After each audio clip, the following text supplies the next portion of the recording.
Good afternoon, scholars. Today we're going to be looking at lesson 2-1.8. That's nobody's business but the Turks. Today we're going to be looking at the rise of the Ottoman Empire. In order to best understand this rise, however, we need to look at the decline of a couple of other empires that were important to the region. First and most notably, the Byzantine Empire. Now, the Byzantine Empire had, at its height, really controlled most of the old Roman Empire. It had really turned the Mediterranean Sea almost back into a Roman lake. And I'm going to use that term Roman to discuss the Byzantine Empire as well, because remember, the Byzantines called themselves Romans. The whole idea of Byzantine is a word that we use in history to determine the eastern half of the Roman Empire after the West had collapsed. But remember, they considered themselves to be Roman. Now, this empire was really doing quite well, had just fought off a major war against the Persians off to their east, right when Islam rises. And all of a sudden, out of the Arabian Peninsula comes the armies of Muhammad, and they really do break up this empire by taking away all of North Africa. And once the wealth and resources of North Africa, and in particular Egypt, has been taken from the Byzantine Empire, they lose control of Europe to, first the Lombards and then to the Franks, and then later on they have their Venetian struggles. The Byzantine Empire is really in a full-scale decline, even prior to the Fourth Crusade. Now, the Fourth Crusade was where Constantinople was sacked by the Crusaders. The Venetians had redirected it to Constantinople. They kind of sneak up on the city. Constantinople is not expecting this attack. The city is sacked. The empire does not collapse. Not at this time. They do recover, but at this point, their decline and their eventual death is kind of irreversible at this point. The Byzantine Empire is formerly a great power, and now they are really relegated to a lesser status in the world. Now, one of the empires that takes advantage of this are the Seljuks. Now, the Seljuk Turks are going to take over a large section of the Islamic Empire in the Middle Ages.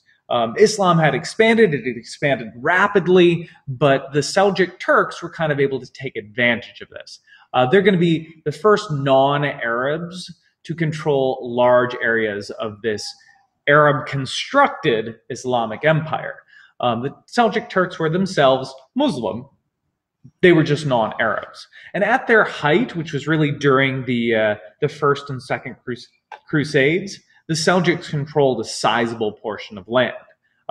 They controlled really Jerusalem, Damascus, everything east of Egypt that had been under Islamic control. And you can see in this map by 1100, the Byzantine Empire in orange is reduced. We're still looking at something that has got a land area, something larger than modern day France, but significantly less than they had been.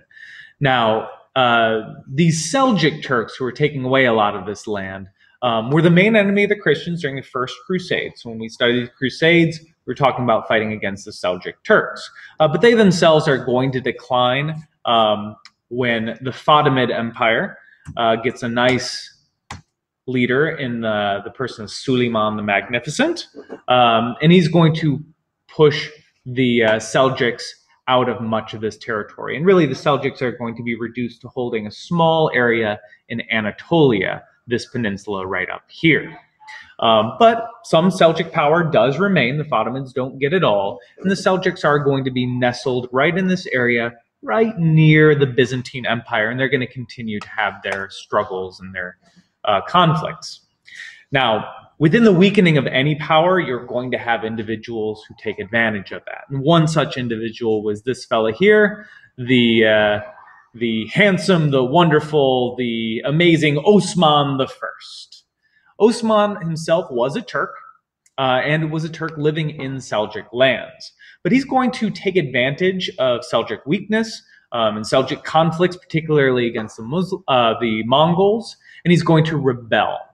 And he's going to rebel against the Seljuks, and the Seljuks really don't have the opportunity to give this whole lot of attention because they're dealing with the Mongols. But Osman is going to take advantage of this whole Mongol conflict.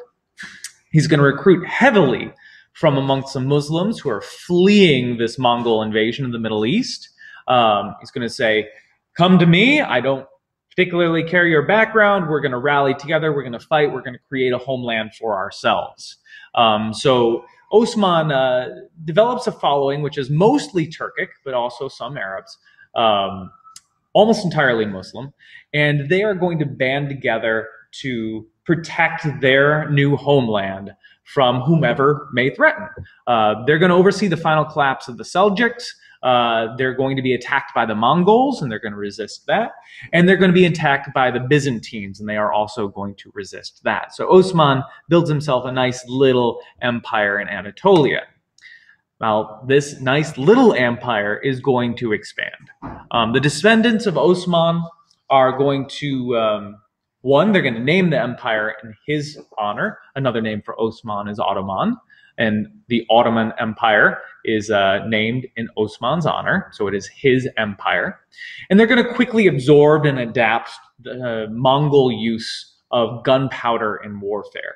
They're going to see how the Mongols are doing it, and they're actually going to one-up the Mongols. They're going to take these rudimentary cannons that the Mongols have invented and are starting to use, and they're going to enhance them into what we now recognize as cannon. You see these images right here. These images are not too far off of what you would expect to see in Revolutionary War times. I mean, cannon doesn't go through too many evolutions between when the Ottomans are using them in the 1300s and when the British and Americans are fighting with them in the 1700s. So they will be using these cannons and using them quite effectively. They will also be using rifles. They have these gunpowder warriors named as the Ghazi warriors who are really effective with using these and highly trained. Now,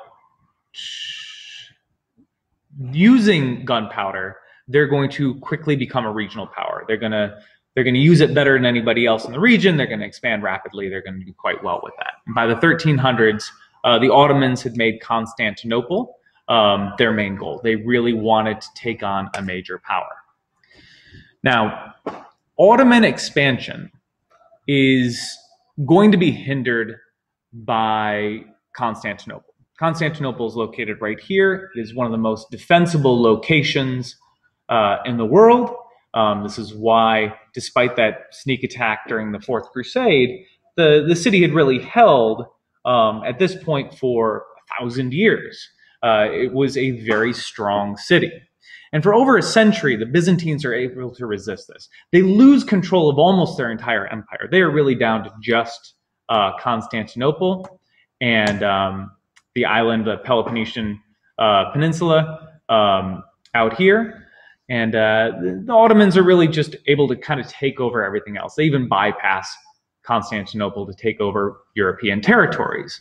By the mid-1400s, Constantinople is really just an island in the Ottoman Empire. We even have the last Byzantine Empire emperor who says that his title of emperor is kind of a joke at this point. He should more properly be known as a mayor because all he really rules is one city.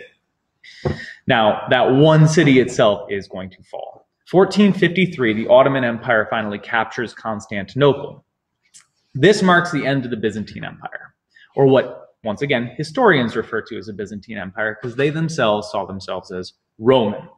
So if you want to date the Roman Empire all the way back, we're looking at an imperial period of about 1,500 years. And then if you include the Republic in that as well, we're talking about almost 1,800 years of the Romans being a power in the Mediterranean Sea. Well, that's done. There is no longer any vestige of the Roman Empire. It's past. And to really signify this, the Ottomans are going to move their capital to Constantinople, and they're going to rule from the city of Constantinople for about 500 years, right up until 1922, when the Ottoman Empire itself is finally dissolved at the end of World War And at this point, we actually see a renaming of that city of Constantinople itself. Constantinople was renamed in 1923 to Istanbul, and it is currently a major city, although not the capital city, in the modern nation, the Republic of Turkey.